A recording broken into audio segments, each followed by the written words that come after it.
Okay, let's get into recordings for the weekend. September is nearly at the end, but so recording I want to do this earlier last week, but just been so busy. All right, so and so on, so I couldn't really get a chance to do that. One thing I want to address is that recent debacle with the JUTC and so on the taxi drivers. Because if you don't know, like so on Monday passing. Apparently, a bus driver and a JTC driver had some dispute, which ended with the JTC driver stabbing the taxi driver to death. And as I think, from what I've heard, like the taxi driver was from one of those very dangerous neighborhoods, and as a result, some people, well, apparently, this is hearsay. I can't confirm this. Apparently, get what they did a reprisal round, and another JUTC driver think ended up getting killed. Which people speculate that was basically that retaliation round, that reprisal round, as I meant to say, that hinted at earlier.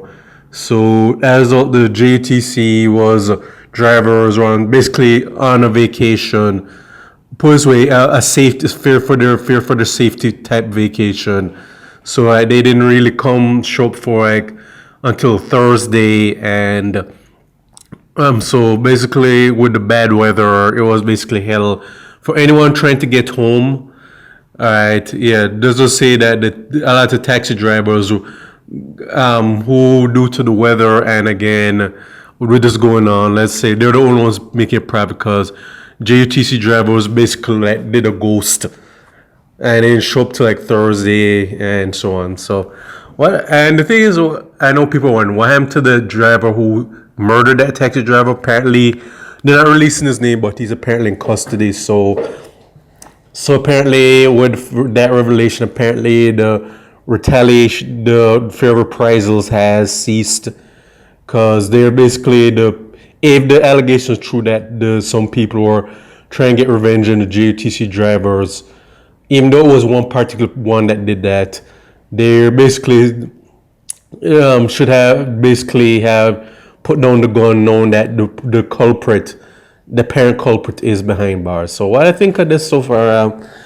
it was just one very messed up affair. I mean, I don't know who did what to who in the original confrontation, but there are just better ways it could have resolved this. But again, unfortunately, here in Jamaica, is that we're just quicker to draw blood rather than have cooler heads and just walk away from situations that aren't worth really really locking horns over. And yeah, is it normal to argue, have disagreements? Yeah, that's human nature. But if their first resort is just to kill, much less use a weapon, just cowardly, yeah, you lose points for me there. And I'm not to say that the people who killed the JC driver, if the rumors are the reprisal is true, are any better, because they could. I mean, if they could work, they should have tried to get the person who actually killed that taxi driver rather than taking it out on a innocent person.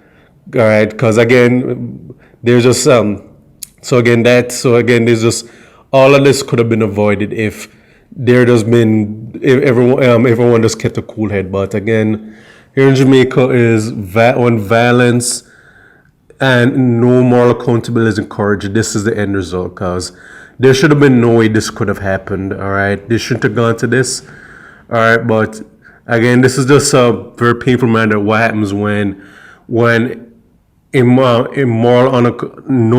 lack of moral accountability and bring a culture of violence and disorder. This is what it brings, because it could inconvenience a lot of people, a lot of passengers, and yeah.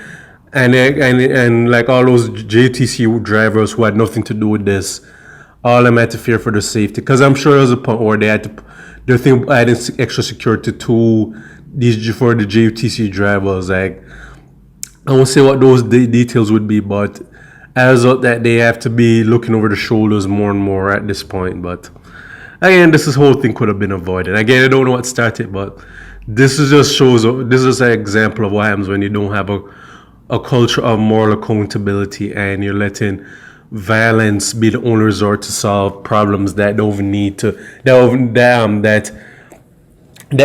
things to be taken that far. But that's what I would say. Again, late to the party with this, but again, better late than never. So this is going to stay to Jamaican Caribbean. Check my YouTube pages, Miles Goodson Farron and Miles G Productions. Okay.